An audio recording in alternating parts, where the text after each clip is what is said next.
30 years ago, the sky changed forever. A colossal, fragmented face appeared above the world, looking down on humans like a silent judge. They call it the God's face. But this wasn't a blessing. It was an extinction event. When the God opened its eyes, its gaze released a spiritual mutation that corrupted everything.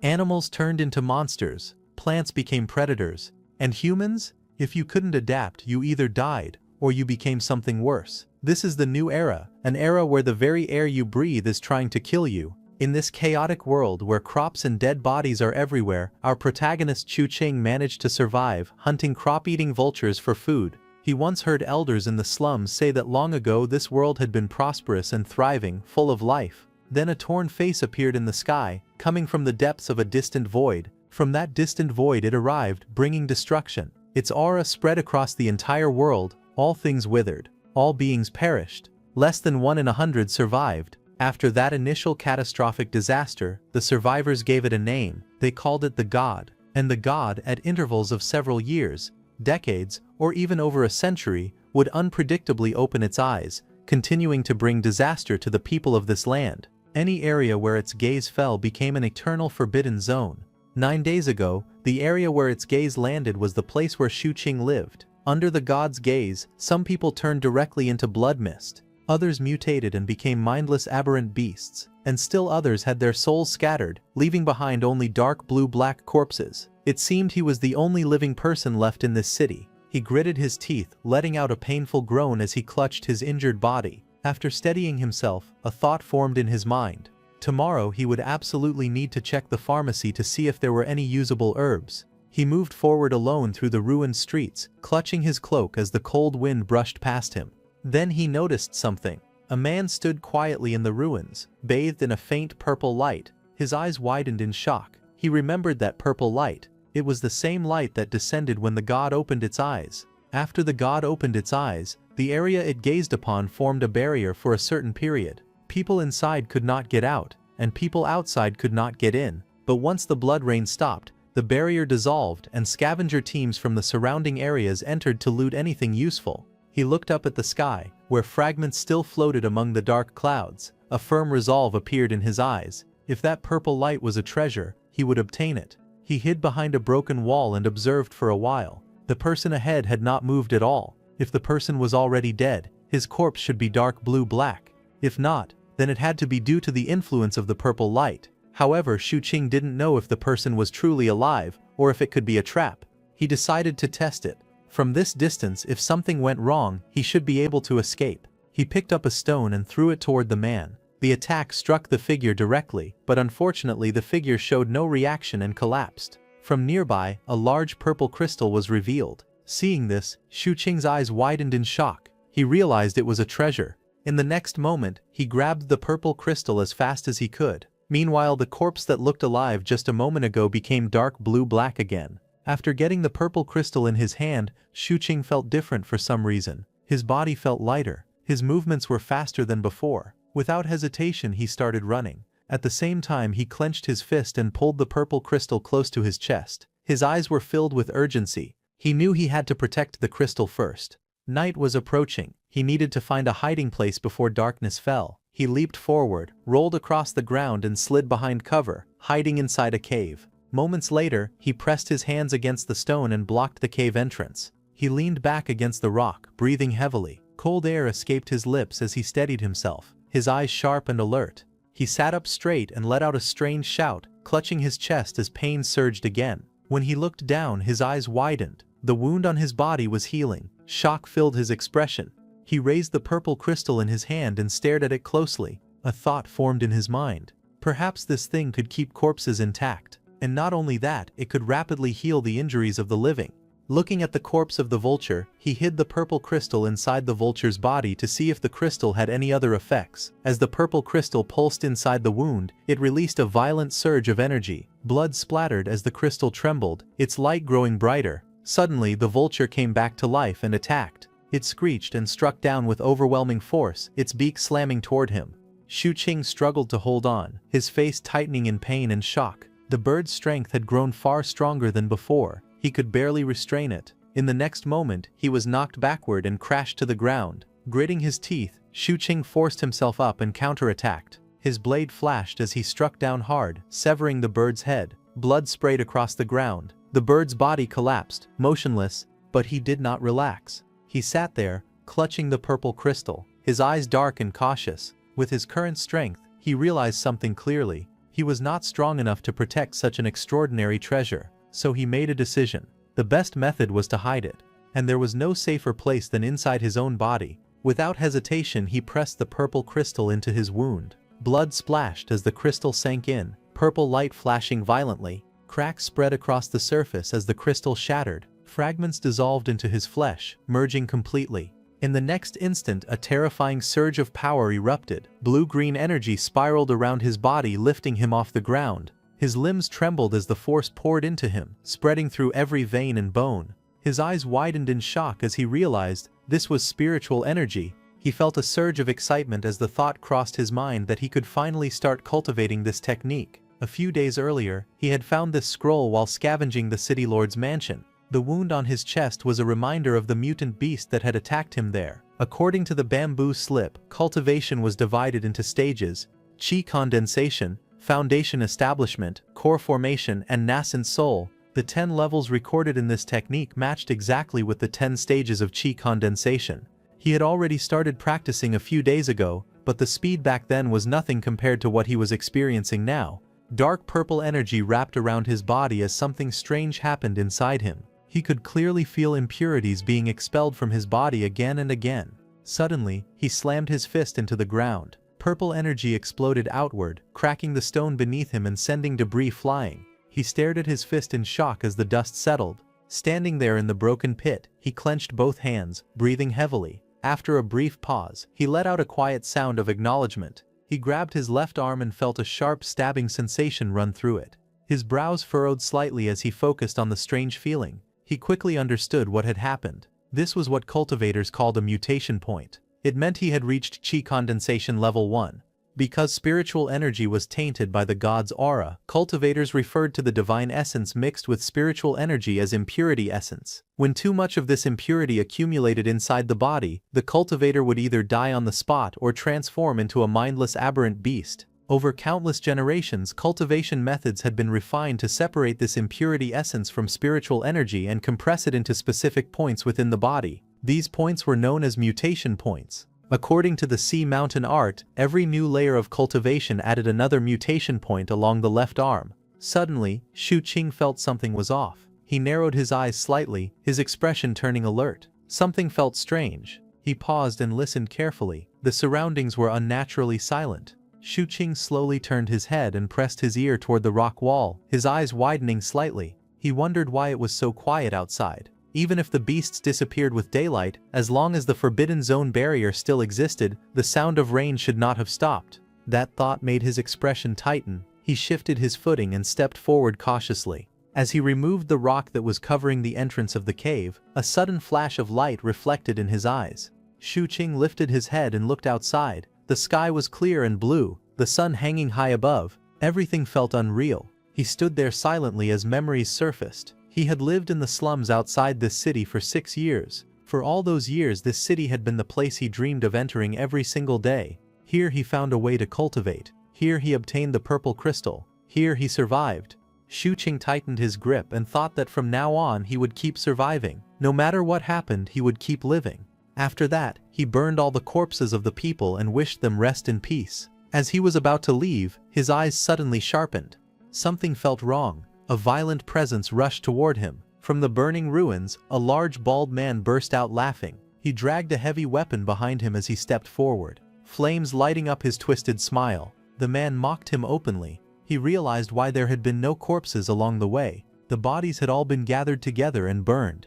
The man raised his weapon and sneered. Since Shu Qing was so attached to this place, he said he would throw him into the fire to join the others. The bald man swung his weapon with full force, rushing forward. Shu Qing moved at the same time. In the next instant, Shu Qing stepped in close. He drove the staff forward and smashed it straight into the man's head. Blood splashed as the impact landed. Shu Qing did not stop.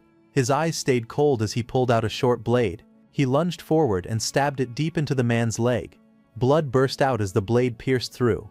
The bald man let out a loud scream, his face twisting in pain as his body staggered forward.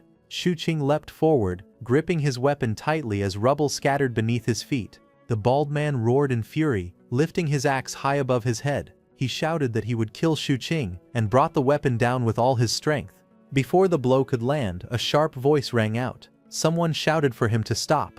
The bald man froze mid-movement and turned his head in shock. A man wearing a fur hat stepped forward calmly. His eyes swept over Shuqing as he judged the situation. He said the child must be a survivor from the slums outside the city. He warned the others not to act. Even the gods had spared the boy, and it was time to leave. Shuqing remained on guard, watching silently. He knew this group of people were a scavenger squad. Once the blood rain ended, the barrier opened, and scavenger teams nearby rushed in. The bald man clenched his fists, clearly unwilling to accept it. The leader glanced at him and asked coldly if he needed to repeat himself. The bald man stiffened as he faced the scavenger leader. His eyes widened in shock and his breathing grew uneven. The leader turned away and gave a short command, telling the group to leave. Shuqing stood at a distance, watching silently as the scavenger squad began to walk off through the ruined street. The leader slowly approached Shuqing and asked him if he was willing to come with him. Shuqing remained where he was, gripping his weapon. He stared at the man, cautious and alert. As he watched their backs, he noticed something strange. The man had not said to come with them. He had said to come with him. Shuqing's eyes flickered as he thought it over. He had planned to leave this place anyway, and following them might be a good way to do it, but he was not sure about that bald man. The scavenger leader stood quietly, looking back over the ruined ground. For a moment he said nothing. Shuqing met his gaze, his eyes were steady but cautious. After a brief silence, Shuqing stepped forward. The leader turned and continued walking. Shuqing followed behind him. They moved through the wreckage together as dust and broken wood lay scattered across the ground. As the sun slowly dipped toward the horizon, the sky turned a deep orange. The ruins were bathed in warm light. Later, the leader handed Shuqing a rolled sleeping bag. He explained that they did not have any extra tents, but Shuqing could use the sleeping bag for the night. He then added that Shuqing had helped a lot while gathering supplies in the city. Because of that help, the group would be able to leave soon. Meanwhile, another man from the group crouched near the ground and lit incense, and another scattered powder around the area so they could sleep safely and dangerous monsters would not come near the resting area. He also told Shuqing not to worry about Kenyu. With him around, Kenyu would not dare to cause trouble. He added that Kenyu had strained himself earlier, taking most of the supplies from the city despite his injuries. Because of that, he probably did not even have the strength left to bother anyone. He then told Shuqing to get some rest for the night. Shuqing held the sleeping bag in his arms and looked ahead in silence. Night slowly fell. The surroundings grew quiet as the sky darkened. Inside the tent, Kenyu lay down and closed his eyes. Suddenly, his eyes flew open.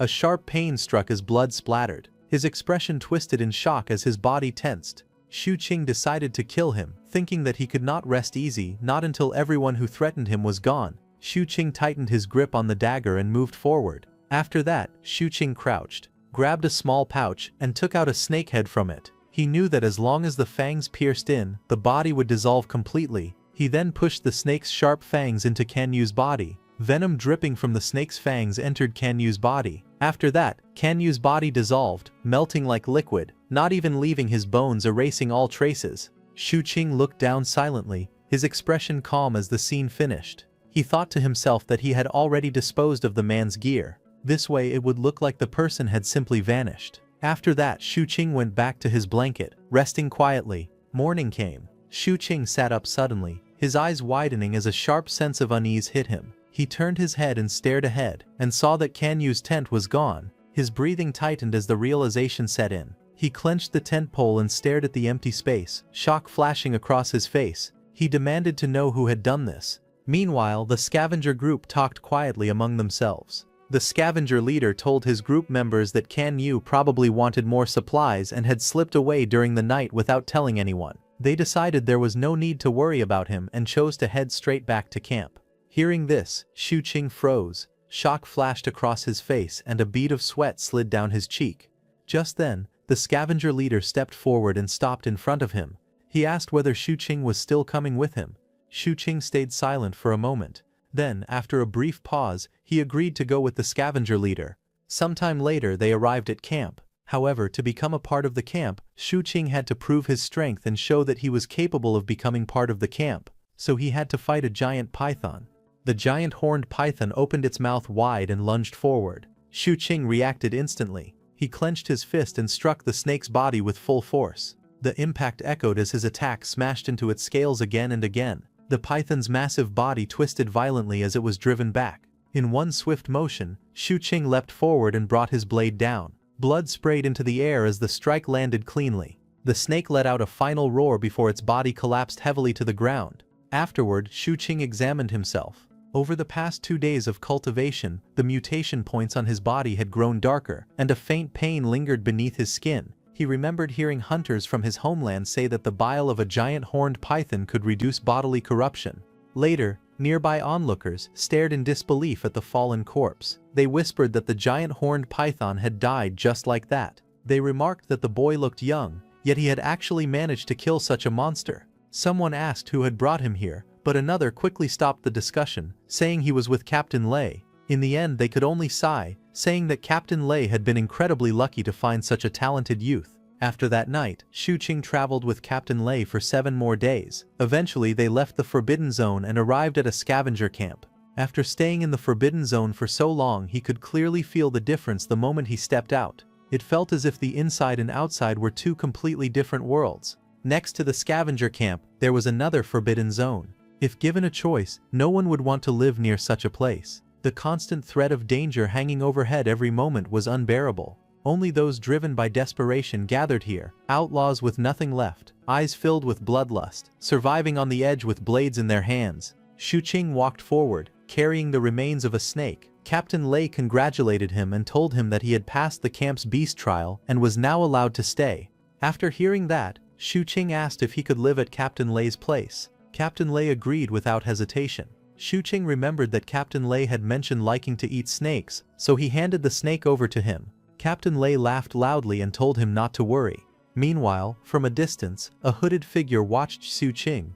He observed quietly, thinking that the boy's strikes had been ruthless and deadly when he killed the snake. He was curious and looked forward to Shu Qing's progress in the future. Later, the scene shifted to a quiet part of the camp. Captain Lei told Shu Qing to stay there from now on. He said he would call him when the meal was ready. Shu Qing looked around the room. He thought that it was not bad. It was small but it felt safe. So without wasting any time, Shu Qing sat cross-legged on the floor and started cultivating. Purple energy began to gather around him, flickering like flames. The aura grew stronger. Power surged outward in waves, filling the room with a violent burst of light. The wooden walls trembled slightly as the energy expanded.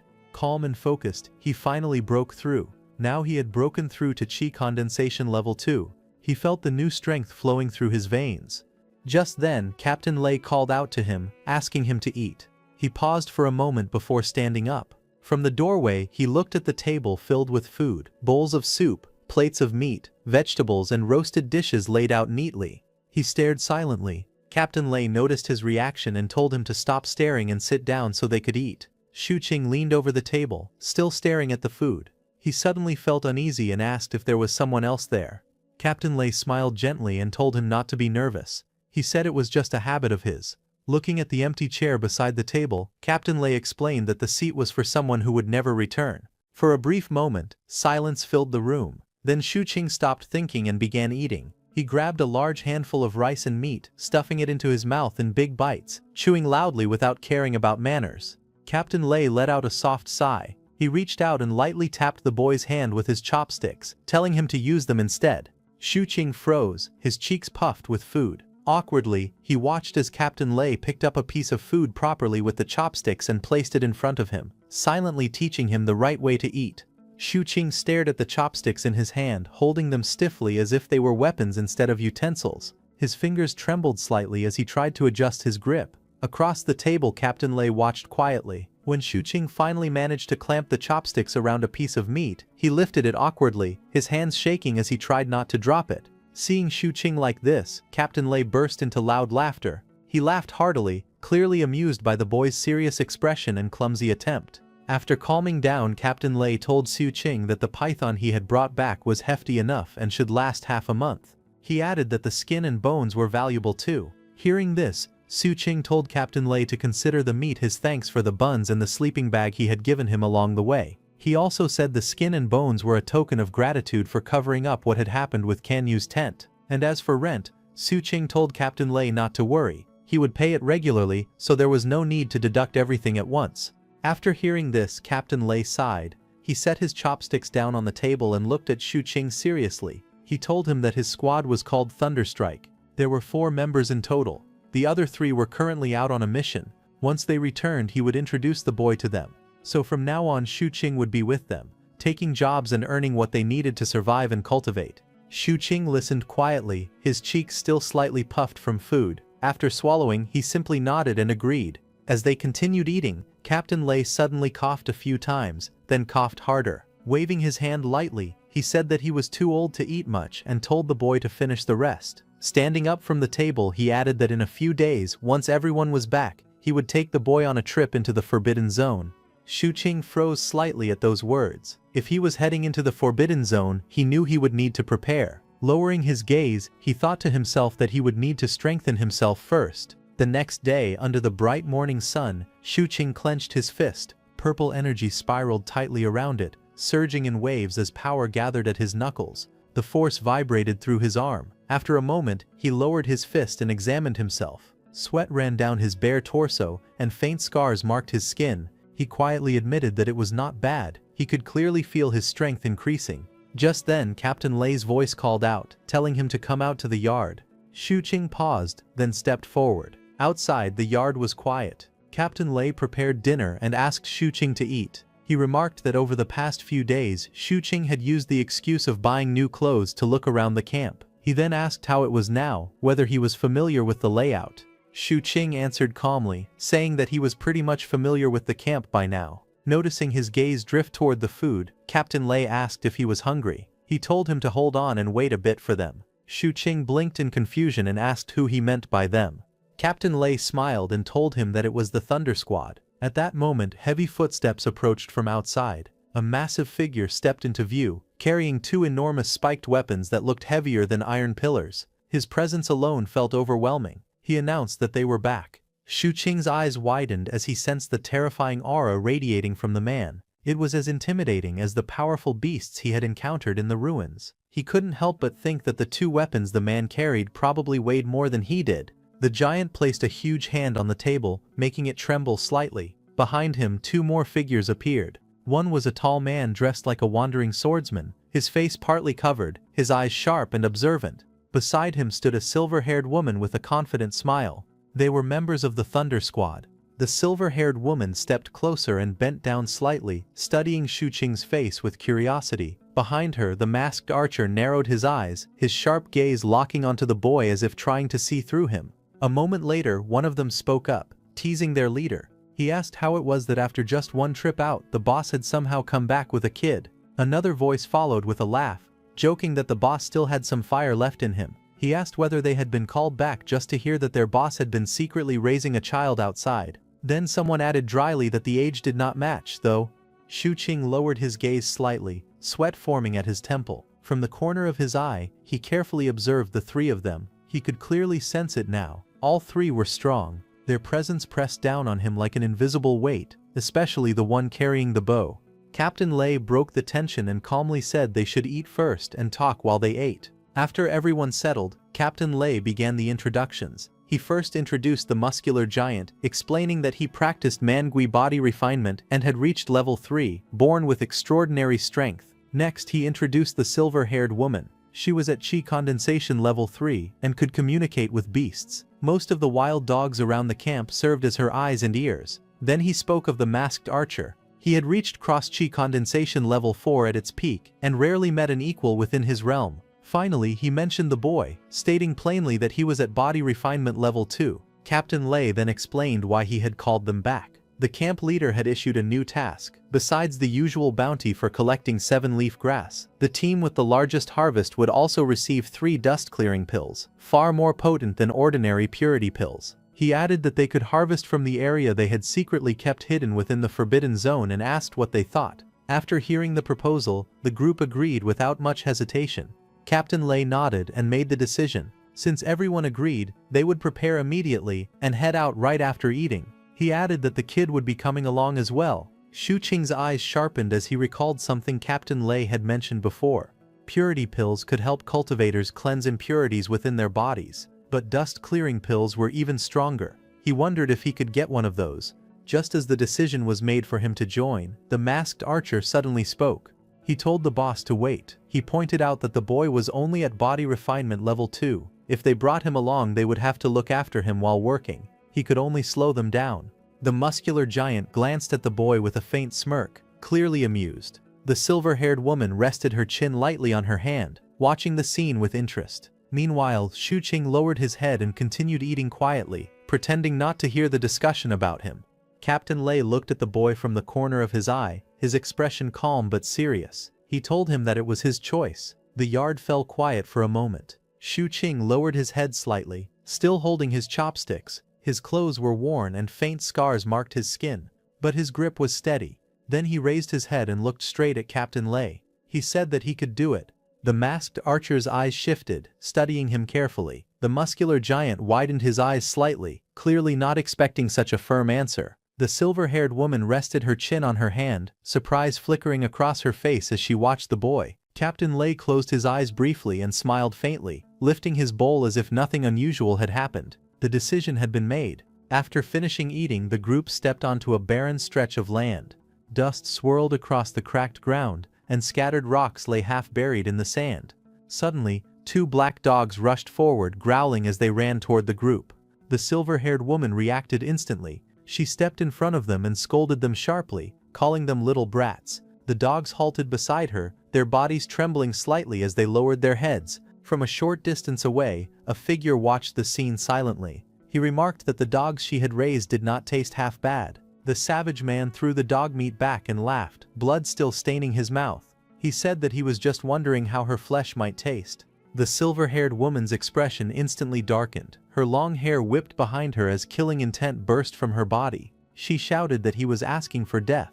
In one swift motion she lunged forward, blade flashing in her hand as one of her black dogs charged beside her, fangs bared. At the same time, the masked archer moved. He raised his ornate bow calmly, drawing the string back with steady precision. The arrow locked into place as his gaze sharpened. A heartbeat later, the arrow shot through the air. It pierced straight through a flying bird above, blood spraying as the creature dropped lifelessly.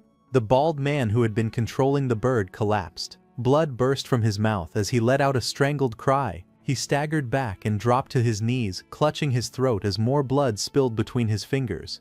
Just then, the savage man raised his hand and crooked a finger at them in provocation. Behind him, his companions began to move as well. Seeing this, Captain Lei's group prepared and stepped forward. But before the tension could rise further, Captain Lei stepped ahead of everyone. Without looking back, he spoke calmly and simply told them to go. The silver-haired woman froze for a second, surprised by his decision. The savage man let out a low grunt, a mocking hum escaping his blood-stained lips. He glanced sideways at the silver-haired woman and the giant shielding her, then shouted at them with a sneer, as if daring them to chase him. Not far away, Shu Qing watched everything quietly. His golden eyes remained calm as the others began to withdraw. He saw the savage man straighten up and laugh hoarsely. He then said that they should let the tiger return to the mountain.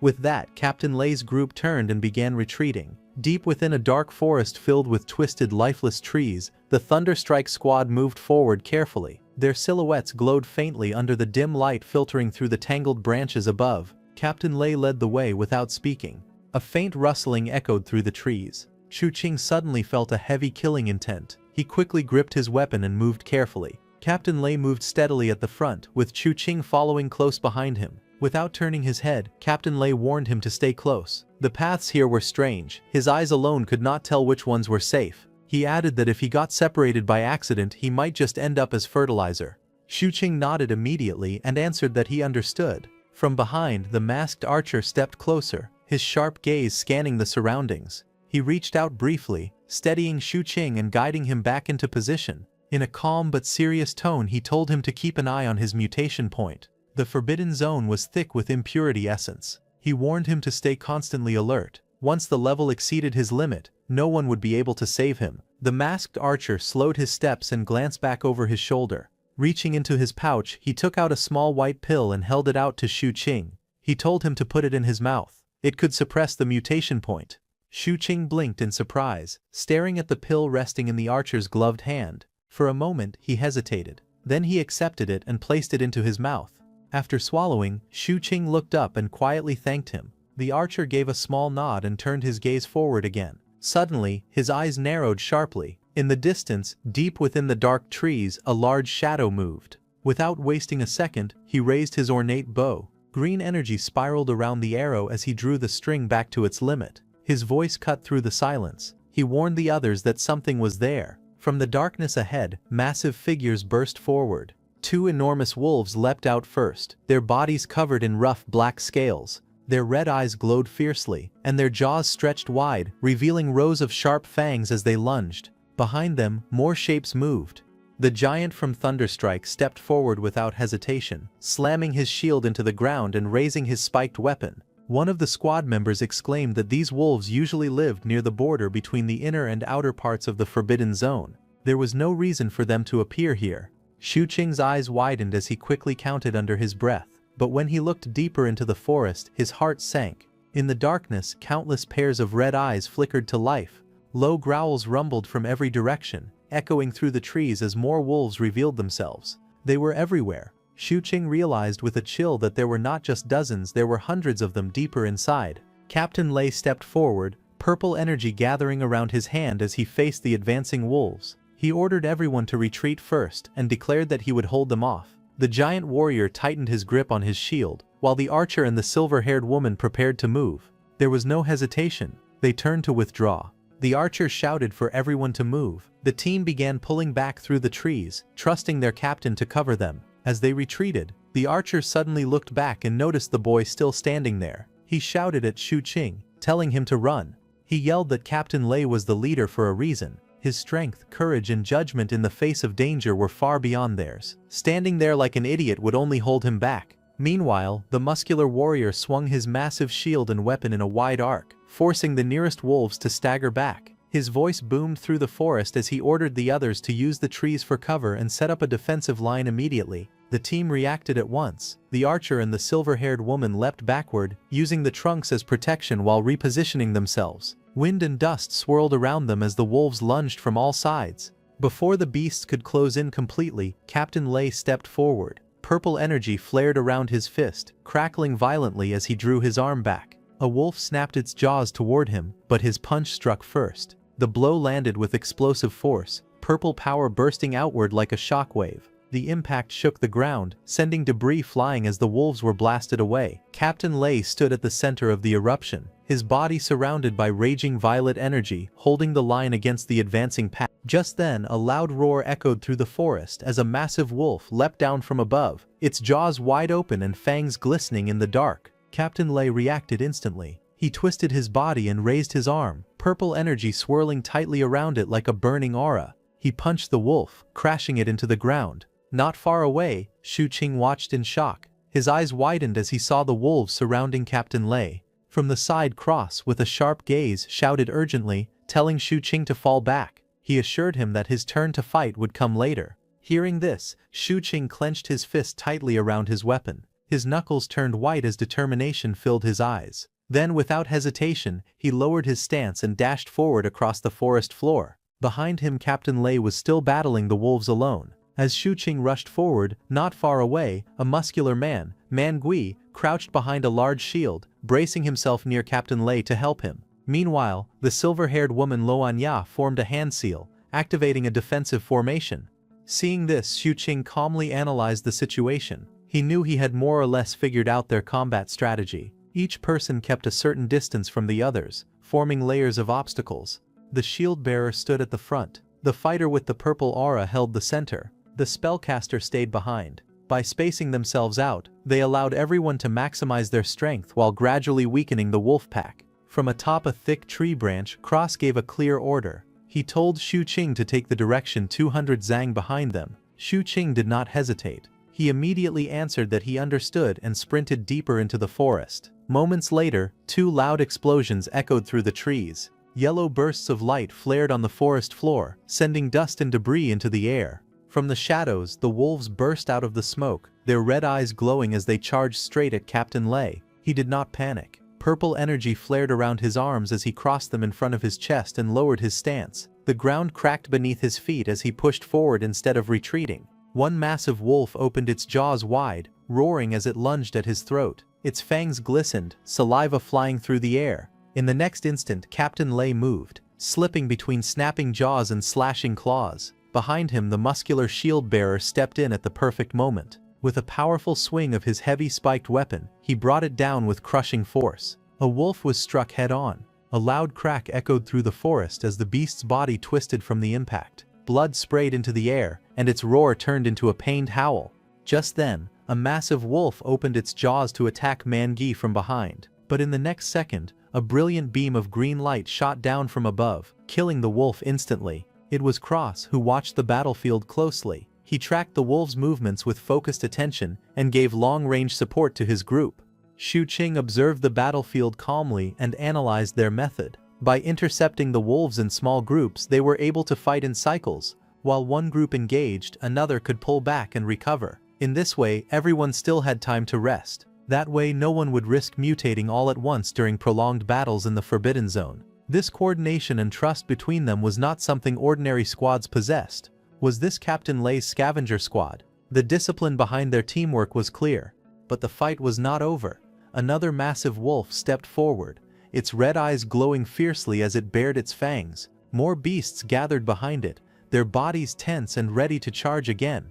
Meanwhile, the long-haired man Cross rushed forward and saw Xu Qing crouched on the ground, gripping his weapon tightly. He opened his mouth and shouted urgently, calling out to him. But before he could finish, Xu Qing suddenly moved. In a flash, his body twisted, and he swung his blade upward with sharp precision. His movements were fast and clean, cutting through the air without hesitation. The long-haired man's eyes widened in shock as he felt something pass dangerously close. A heavy impact followed. Blood splattered across the ground as the massive wolf behind them was struck. Xu Qing had stepped in at the exact moment, intercepting the attack before it could land. The wolf's body collapsed, its momentum completely broken. Xu Qing stood firm, one hand gripping his weapon, his expression calm and steady. Looking up at the stunned Cross in front of him, he spoke clearly and without fear. He said that he could handle it. Xu Qing raised his hand in a flash. A massive wolf lunged forward. He twisted his body sideways, narrowly avoiding the snapping jaws. At the same time, he slashed upward with swift precision.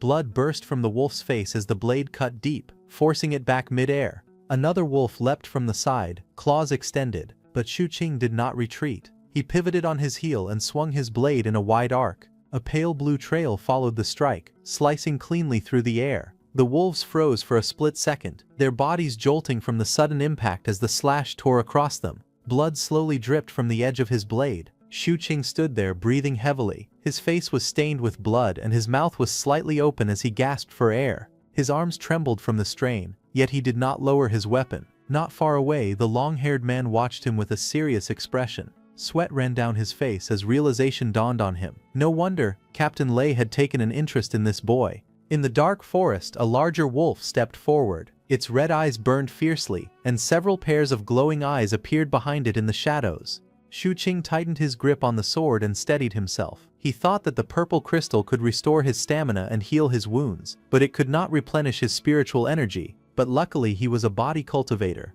Even without spiritual energy, he could still fight. Suddenly, a sharp pain burned through his arm. His body stiffened and his vision darkened slightly. The mutation point in his arm was flaring up again, and the burning sensation was growing stronger. Not far away, Captain Lei noticed something was wrong. His eyes widened and he shouted urgently for Xu Qing to fall back.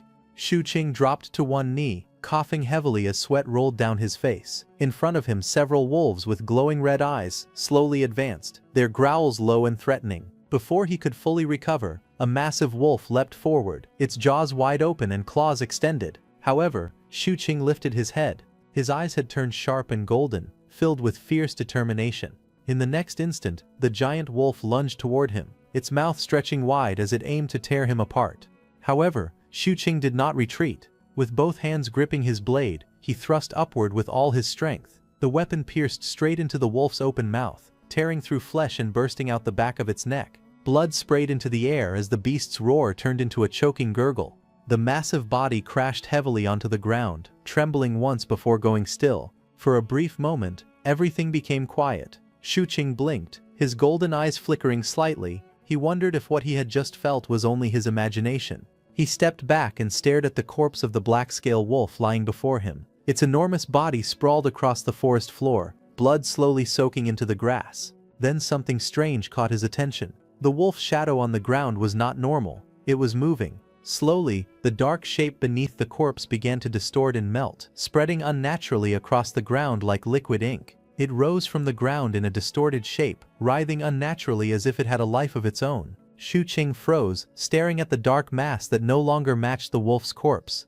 In the distance, the wolf's body lay still, but its shadow continued to twist and expand. A sharp sound sliced through the air. Shuqing's eyes widened. Before he could fully react, a sinister energy surged up from the ground and wrapped around him. Purple lightning crackled violently across his arm, spreading like veins of dark power beneath his skin. His pupils trembled. He felt it clearly. Something cold and malevolent was invading his body. Shock flashed across his face as he stared at his arm, now covered in flickering violet arcs. The dark energy coiled tighter, seeping into him as though trying to devour him from within. He could not understand what was happening. How could something like this even exist? The purple lightning intensified, crawling across his vision. In his widened eye, the reflection of the crackling energy trembled. Shuqing stood in the clearing, breathing heavily. His chest rose and fell as he struggled to steady himself. A faint purple glow flickered from beneath his collar, shining through his clothes. He lowered his head and pressed a hand against his chest. The crystal embedded there pulsed with soft violet light. It was a good thing he had this crystal. The sinister energy that had tried to invade him was gradually being suppressed by its glow. The violent purple lightning around his arm slowly calmed, though his body still trembled from the aftermath. Suddenly, a loud voice called out to him. Captain Lei rushed forward, concern in his eyes. He told Shuqing that he had done well and ordered him to fall back and rest for now. Shuqing knelt slightly, still catching his breath, as Captain Lei explained that black-scale wolves live deep within the forbidden zone. They preferred areas thick with impurity essence. The outer regions were too thin for creatures like them to survive for long. If they could not break through quickly, they would eventually retreat on their own. The muscular man crouched nearby, sweat running down his face as he called out to Shuqing, asking if he was all right. While retreating, Shuqing replied that he was fine, and told him that he just needed a break to recover. Not far away, the silver-haired woman swung her arm and tossed something toward him, telling him to take it, he would need it. Shuqing caught the small brown pouch in one hand. He thanked her briefly, then without wasting another second he turned and ran through the forest. High above, Cross crouched silently on a thick tree branch, watching the battlefield from the shadows. Glancing down from the tree, he told Shuqing to head 200 zang away.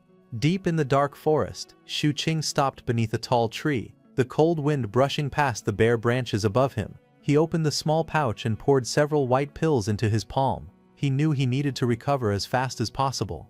Without hesitation, he sat cross-legged at the base of the tree and swallowed the pills, closing his eyes as he focused on stabilizing his breathing. The forest around him remained silent, thick with mist and shadow. Half an hour later, he slowly opened his eyes and began examining his body. Something felt strange. The impurity essence inside him did not seem to be fluctuating at all. It was unnaturally calm. His expression tightened slightly as he exhaled. Then his thoughts shifted. Suddenly, his eyes widened. He saw that one of the mutation points was gone. He lowered his gaze, thinking carefully. During the battle, both mutation points had been hurting, and purity pills could only restore spiritual energy. They had no effect on mutation points. His strength was still at body refinement stage 2, so how could one of the mutation points suddenly disappear? A thought flashed through his mind. Could it be that the crystal had absorbed that shadow? Purple light slowly spread around him as he recalled the moment the strange shadow melted and surged toward him. His eyes widened slightly as he looked down at his chest. He reached out and pulled out the glowing purple crystal. The gem shimmered in his palm, swirling with mysterious energy. He stared at it in shock and confusion, wondering just what this purple crystal was. And that shadow he had seen before. What exactly was that evil, invading energy? But before he could think further, a sharp voice cut through the forest, calling his name. From the shadows ahead, several wolves stepped out, their eyes glowing faintly in the darkness. Behind them stood a larger beast, watching him like prey. The forest grew tense. He slowly straightened his back and steadied his breathing. He knew that whatever it was, it did not matter right now. He gritted his teeth, raised his arm, and clenched his weapon tightly, ready to face the wolves. Moments later, they defeated all the wolves. Soft whimpering came from the beasts ahead. Injured and wary, they slowly retreated, their bodies trembling as they backed away into the forest. The group watched without pursuit. After a tense silence, the silver-haired woman exhaled shakily, sweat running down her cheek. She turned her head slightly and collapsed onto the ground, her breathing heavy from the confrontation, a faint smile forming despite the exhaustion in her eyes. She was relieved that she finally felt alive. She looked toward Xu Qing, standing a short distance away in the dim forest, and thanked him sincerely. Just then, the muscular man stepped forward with a wide grin and raised fist. He praised Xu Qing, calling him incredible. Without his help, he admitted, one of them would have likely mutated by now. Behind him, Captain Lei watched in silence, his expression unreadable beneath the pale moonlight. Before anyone could react, Xu Qing collapsed onto the ground. He could feel the change inside his body. The buildup of impurity essence within him had slowed down noticeably. Even the impurity that had already accumulated seemed to be fading little by little, although he was not sure whether this change was a blessing or a curse. Just then, Captain Lei suddenly spoke. He called out to everyone and ordered them to take out everything they were carrying and check it carefully. He told them that he had a feeling something was wrong. The muscular man and the others looked up at him, confused. Captain Lei's eyes darkened as he voiced his suspicion. He told them that the black-scale wolves' pursuit had not been natural. The silver-haired woman suddenly pointed toward the supplies on the ground. She told them to look at that wooden box. The muscular man blinked in confusion and lifted the box in his hands. As he stared at it, his expression changed. He noticed something strange. The surface of the box was slowly corroding on its own. The group gathered around as the woman took the box and examined it carefully. Sweat rolled down her cheek. Captain Lei stepped closer, his sharp eyes narrowing. He raised his gaze and asked the muscular man where he had gotten it. The man scratched his head nervously and explained that he had bought it at the market in camp on the day he returned. It had been used to hold bug-repelling powder. Captain Lei's face darkened as he revealed the truth. The box was made from butterfly rabbit dung. Once exposed to outside air, it would ignite on its own and attract scaled creatures, and black-scale wolves, counted as scaled beasts. The muscular man's face turned pale as he clutched the wooden box tightly, sweat dripping down his temple. The silver-haired woman and Xu Qing exchanged serious looks. If that was the case, then this meant Man Gui had been tricked. And if someone in the camp had set up a trap like this, then everyone already knew who it had to be. Behind him, Cross stepped forward, his jaw clenched as anger flashed in his eyes. He spoke the name through gritted teeth. It was the Blood Shadow Squad. If the enemy had planned this so carefully, then they likely had more schemes prepared. And right now, they were all worn down from battle. The captain narrowed his eyes under the dim moonlight, his voice low as he asked whether they should push forward to finish the gathering mission or retreat while they still had the chance. However, Cross called out to him. He reminded him that they were not far from the harvest point now. Another voice added that they had already suffered heavy losses this time. The muscular man crushed the wooden box in his hands, frustration clear on his face. Cross looked ahead seriously, his expression firm despite the exhaustion in his eyes. He said that if they returned empty-handed, all this suffering would go to waste. After a brief silence, the captain finally made his decision. They would keep going. Once they reached the site, they would harvest as quickly as possible. After that, each of them would leave by different routes and regroup back at camp. Under the cold crescent moon, the group steadied themselves and prepared to move forward once again. The forest grew denser as they approached the harvest site. Twisted tree trunks tangled together overhead, and faint blue lights flickered in the shadows like drifting fireflies. Xu Qing looked around quietly and realized that this was the 7-leaf grass they had been cultivating. For some reason his chest felt tight, and a strange sensation stirred within him. He did not know why, but he felt as if he was about to break through. Since they were already here, he decided he might as well take this chance to cultivate. Although he had already pushed the sea mountain art to the 3rd layer, something felt different. His golden eye narrowed slightly as he sensed a subtle change within his body. Behind him, a dark shadow loomed silently, its red eyes glowing in the night. And at that moment he realized the truth. His shadow seemed to have devoured the impurities within him. Just as he was thinking, Captain Lei suddenly stepped forward and held out a small pouch. He told Xu Qing that this was his share. Once he took it, everyone would split up. Within the pouch was an amber scorpion, known as the ghost-faced scorpion. Its stinger venom was extremely toxic, but the antidote was sealed within the amber itself. When used, it would allow the user to unleash their potential instantly, even while poisoned, but only for a short burst. Afterward, detoxification would be necessary immediately. He He told the boy to keep it for self-defense. He warned him not to let the others see it, as it was valuable. Zhu Qing accepted it quietly and thanked him. The captain smiled faintly, resting his hands on his hips as if nothing unusual had happened. Meanwhile, Cross reminded Zhu Qing to take care and said they would regroup at the camp. After that, they prepared to part ways beneath the cold night sky. Zhu Qing watched the others disappear into the misty forest before turning away on his own path. He decided that he would wait until they were back at camp before studying the item further. Half a day later, dark clouds gathered overhead as lightning flashed between the trees. Zhu Qing crouched high on a thick branch, keeping his presence hidden. He felt relieved that they had not noticed him. Below, massive black bears with glowing red eyes roared as they charged through the forest. Giant spiders crawled over their backs, their crimson eyes gleaming in the stormy gloom.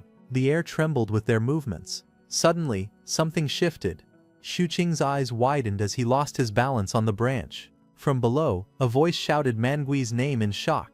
His body dropped through the tangled branches, falling toward the dark forest floor as lightning split the sky behind him. Zhu Qing steadied himself on the thick tree branch, crouching low as the wind howled through the forest. Below him, bodies lay scattered across the ground. Several men were sprawled in pools of blood, their weapons thrown aside. The earth was stained dark red, and the air carried the heavy scent of death. From the scene it was clear what had happened. It looked like Mangi and Captain Lei had run into a Blood Shadow Squad ambush. The attackers had not come unprepared. Against Thunder Squad's two main fighters, one at Chi Condensation level 6 and the other at level 5, the Blood Shadow Squad had moved decisively. The three men blocking them from behind appeared to be around level 3, roughly the same strength as Luanya. At the center stood Huaya, the Blood Shadow Squad's spell cultivator. He was at Chi Condensation level 5. Behind him, his men spread out, cutting off every possible escape route. The ambush had been carefully calculated. Seeing this, Zhu Qing decided that he would take out the three level 3 cultivators first. After that, he would slowly wear down the level 5 opponent by exhausting his spiritual energy. With the purple crystal on him, he did not need to fear energy loss anyway. Once the level 5 cultivator mutated and died, he would leave the last one for Captain Lei to finish. The next instant he moved. Like a shadow dropping from the sky, he shot down from the tree branch. One of the masked men barely had time to react before a sharp strike pierced through him. Blood sprayed into the air as the man collapsed. The other two widened their eyes in shock. Zhu Qing closed the distance in a single breath and drove his blade forward. His golden eyes flashed coldly as the weapon cut through flesh. A streak of blood followed the arc of his strike. In moments, the three level 3 cultivators fell. Under the darkened sky, with red petals of blood drifting through the air, Zhu Qing stood alone among the bodies, his expression calm and steady as if nothing had happened. The man in blue narrowed his eyes as he looked at the fallen bodies. He admitted to himself that he had underestimated the people in Captain Lei's Thunder Squad. Nearby, Captain Lei shouted urgently, telling Zhu Qing to get out of there. However, Zhu Qing remained calm, his expression unreadable as he faced them. The long-haired man suddenly gave the order to kill him. The bald man grinned wickedly and spoke coldly. He admitted that taking down 3 people in an instant was impressive, but it was a pity the boy was not one of them.